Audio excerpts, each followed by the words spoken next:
কেমন আছে? আশা করি খুব ভালো আছে। তোমাদের আশীর্বাদে আমিও বেশ ভালো আছি। এই দেখো আমি একটা রান্নাঘরে এখন সকাল সকাল চান করে ফেলেছি। আর এই যে বিছানা তুলে নিয়েছি, রান্নাঘরে যাইনি কেন, আমি এখন চান করে যাচ্ছি বৃহস্পতিবার পুজো করতে যাবো বলে। ওই জন্য ভালো বিছানাটা তুলে চানটা করে পুজোটা করে আসি। দিদিভাই আগে রান্নাঘরে আছে, তারপর পুজোটা করে এসে রান্নাঘরে যাবো। চলো দিদিভাই মশলাতে দেখো আমাদের গাছের ফুল, এই যে চলে এসছে যে ঠাকুর ঘরে পুজো করবো। এই যে আমাদের গাছের ফুল, এই দেখো পুজো করবো। আমের সল লাগবে ঘটের জন্য, এই যে আমের সল ধুপবো।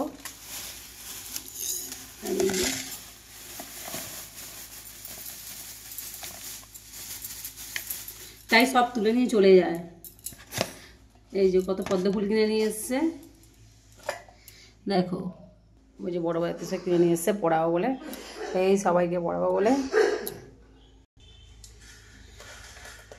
সবাইকে পুজো করে তারপরে রান্নাঘরে যাবো।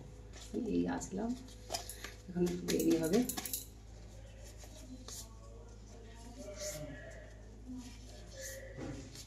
সব বড় বড় ফুল কিনে নিয়ে এসছে, এই যে আনন্দ ফুল, এখানে যে আমার এই যেখানে রজনীগন্ধা মালা ফুল,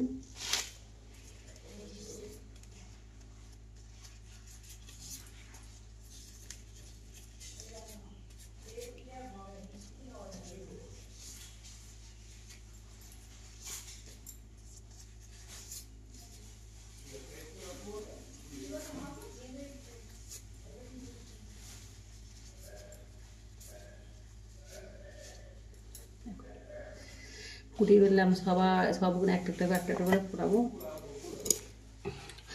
আর গাছের আরেকটু না সকালে উলে গাছে একটা ফুল পাওয়া যায় না, সব ফুল তুলে নিয়ে চলে যায়।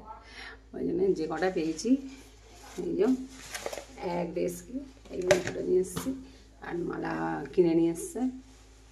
পুজোটা করে আসি, পুজোটা করে নিই।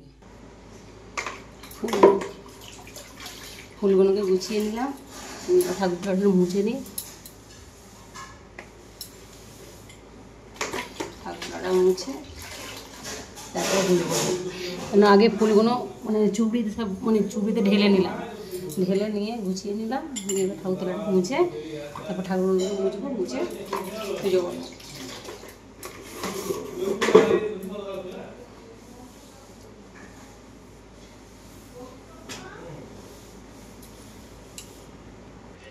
আর আজকে এমনিও শ্রমিক দিবস, বড় বাজার ছুটি, রান্না সবাই বাড়িতে থাকবে, একটু রান্নার চাপ নেই, একটু বেলাতে হলেও হবে। ওই জন্য দিদিভাইকে বললো তুমি আস্তে আস্তে করো, আমি আসছি, পুজো করে যাবো। চলো টাটা।